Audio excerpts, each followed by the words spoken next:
All right, guys, we're gonna work on some attacks from the back this week. Some chokes, arm locks, shoulder locks, etc.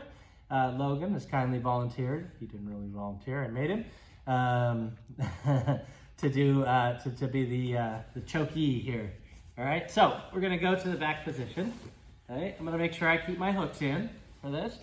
Okay, I'm gonna get my over-under grip. All right. And the first thing I want to think about when setting up a collar choke or any type of blood choke with my wrist is that my wrist is providing the pressure on his carotid artery. Okay, so I don't want to get in the habit of reaching across to try to grab this lapel, because when I do, as soon as I grab it, he's going to know that that there's a choke impending.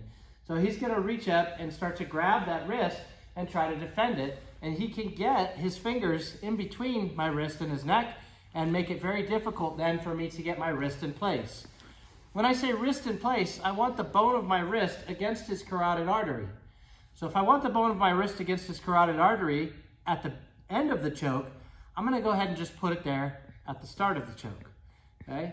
So when I'm going to set up the choke, instead of grabbing the lapel with this hand, I grab the lapel with this hand. Okay?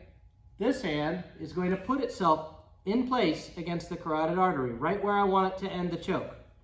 Okay? Now I use this hand to stretch the lapel over to the waiting hand, and now I'm ready to start applying finishing pressures.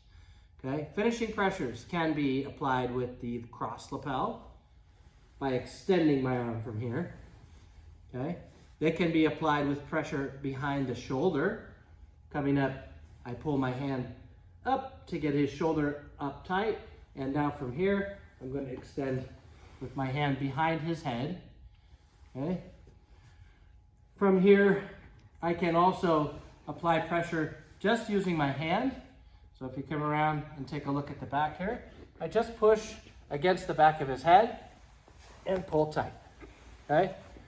And lastly, I can apply extra pressure, especially if he's blocking this hand or grabbing this hand so I can't make a secondary block. I can use my legs up over his shoulders to apply the pressure that I need in order to get the finish on that choke. Okay. One other detail we talk about a lot is your wrist. You don't want your wrist to curve around the curvature of his neck. You see, when my wrist is curved, it makes space for his neck. I want to flex my wrist like I'm casting a fishing rod. Okay? So when I'm in here and I go to apply this choke, if I extend, I may get it eventually, but you see it's a slow tap. But when I flex my wrist, it provides a lot more pressure on that carotid artery, get the tap a lot faster. All right, try that out. Let us know how you think.